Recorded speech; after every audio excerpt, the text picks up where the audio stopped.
Doctor इला प्रसन्ना ने लिखा है कि संहिताओं में वर्णित है कि आचार्यों को वनस्पतियां स्वयं के गुणकर्म की जानकारी स्वयं देती थीं। ये संवेदनशीलता कैसे विकसित हो सकती है?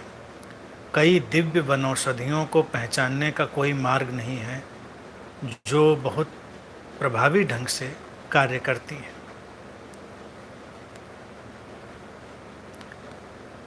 इला जी, हम जो किताबों में पढ़ते हैं, जो किताबों में वर्णित है, वो अक्षर से सच नहीं होता। हमको उसका भाव समझना चाहिए, हमको उसका आशय समझना चाहिए। जब ये कहा जाता है कि जो प्राचीन आचार्य थे, ऋषि थे, जो औषधियाँ थीं, वनस्पतियाँ थीं, वो उनसे स्वयं बात करती थीं, अपने गुणों को बताती थीं, तो इसका अर्थ ये नहीं है कि वो सचमुच में बताती थीं। संवेदनशीलता का पक्ष बिल्कुल ठीक है कि वो लोग इतने संवेदनशील होंगे और अनुभवी भी होंगे कि अपने ट्रायल एंड एरर के चलते हुए धीरे धीरे उन औषधियों को वो खोज पाए होंगे। कभी कभी हम ऐसी भाषा का उपयोग करते हैं कि जैसे ये पत्थर हमसे बात कर रहा है, जैसे ये किताब हमसे बात कर रही है। तो व्यक्ति के भीतर एक क्षमता ये है जो उसको एक अंतर्बोध की तरह, जो इसको इंट्यूशन कहते हैं, मिली हुई है। तो वो उसको उस तरह से दिशा निर्देश देती है।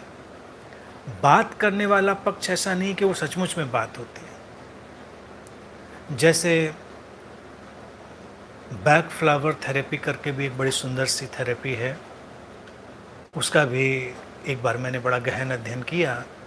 तो जो एडवर्ड बैक, उन्होंने उसको खोजा, तो उसमें फूलों का जो एसेंस है फ्लावर्स का, उसका इस्तेमाल करते हैं। और 38 फ्लावर्स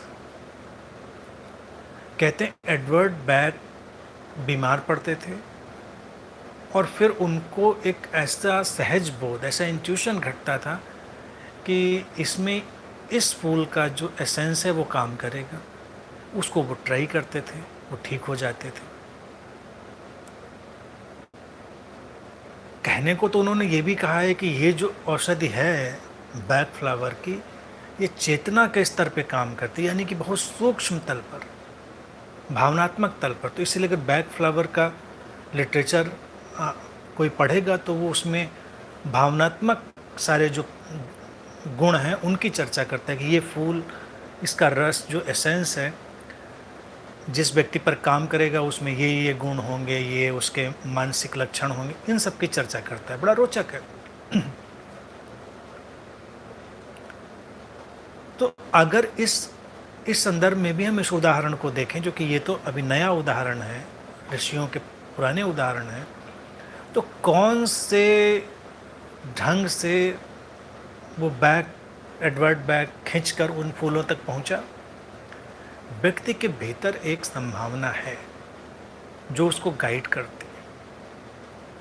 आज के इस वैज्ञानिक युग में हम इन दोनों को मिलाकर, उनका फ्यूजन करके, हम बहुत अच्छे ढंग से आयुर्वेद पर काम कर सकते हैं, औषधियों पर काम कर सकते हैं कि किसी के भीतर अगर ये क्षमता है तो वो उसका उपयोग करे और विज्ञान के प्रयोगों के चलते हुए हम उसका विश्लेषण करें कि जो हमको लगा है, जो हमारा सहज बोध, अंतर्बोध, इंट्यूशन हमको यहाँ तक खींच कर लाया है, वो सच है या नहीं है, उसको पता लगाया जाए।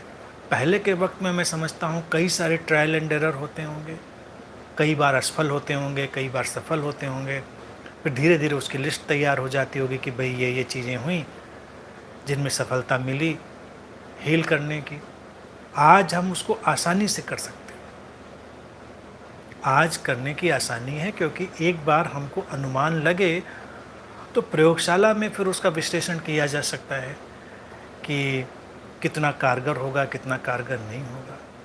और आयुर्वेद भारत का प्राचीन चिकित्सा का ढंग रहा है आज के वक्त में निश्चित ही उसका विकास होना चाहिए, क्योंकि वो ज़्यादा प्रकृति के हार्मनी में है, ज़्यादा नेचर की हार्मनी में है, लयबद्धता में है प्रकृति की। बस ज़रूरत है कि उस पर नए सिरे से शोध किए जाएं और बातों को समझा जाए। विश्व समझने भी लगा है, अब तमाम चीज़ों पर काम होने भी लगा है, लोग इसको स्वीकार भी करने लगे हैं, बढ़ रहा है धीरे धीरे। तो फिर उसी ढंग से आगे भी काम किया जाएगा और औषधियाँ ढूंढ ली जाएंगी।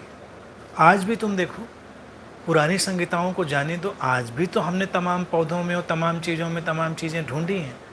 तो ऐसा तो है नहीं कि पौधों ने बताया कि हमारे अंदर ये है। आज अगर हमको लगा कि ये चीज़ फ़ायदा करती है तो हमने उसको विश्लेषण करके प्रयोगशाला में देखा। हल्दी फ़ायदा करती थी, सबको पता था। हमने देखा कि ये जो हल्दी में क्या है, वो करक्यूमिन है, वो फ़ायदा करता है, हमने पता लगा लिया। कोई भी वृक्ष है, उसकी जड़, उसकी टहनी, पत्ता क्या काम कर रहा है, और जो काम कर रहा है उसमें क्या चीज़ है, उसको खोजना। तो व्यक्ति को देखिए कई क्षमताएं मिली हैं, उसको जो अपनी बुद्धि की क्षमता मिली है, विश्लेषण करने की क्षमता मिली, उसका उपयोग करना है। व्यक्ति को सहज बोध की क्षमता भी मिली है, इंट्यूशन की, वो भी मिली, उसका भी उपयोग करना है। और फिर आज हमको विज्ञान का सहयोग मिला है तो उसका भी उपयोग करना है। इन सारी चीज़ों का सामंजस्य पैदा करके, एक संतुलन लाकर, हम निश्चित ही प्राचीन आचार्यों और ऋषियों से ज़्यादा कुशलता से औषधियों का शास्त्र विकसित कर सकते हैं और सिस्टम विकसित कर सकते हैं। तो आज भी कोई इस बात को सोचकर परेशान होने की ज़रूरत नहीं कि हमसे तो बात नहीं कर रहे हैं पेड़, हम तो बहुत दिन से टहलते रहे जंगलों में, किसी पौधे ने नहीं बुलाया हमको, सुनो सुनो हम इस बीमारी में काम आते हैं। ऐसा नहीं है। हजारों साल की यात्रा में कितने प्रयोग हुए होंगे, कितने ट्रायल एंड एरर हुए होंगे, हम अनुमान ही नहीं लगा सकते।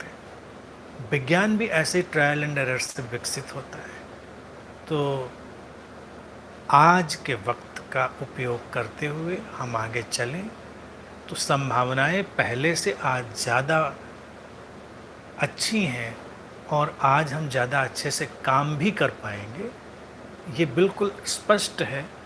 और मैं आशान्वित भी हूँ कि धीरे धीरे नेचर फ्रेंडली चिकित्सा शास्त्र का विकास होगा, जो मनुष्य को एक समग्रता में स्वस्थ बनाने का काम करता।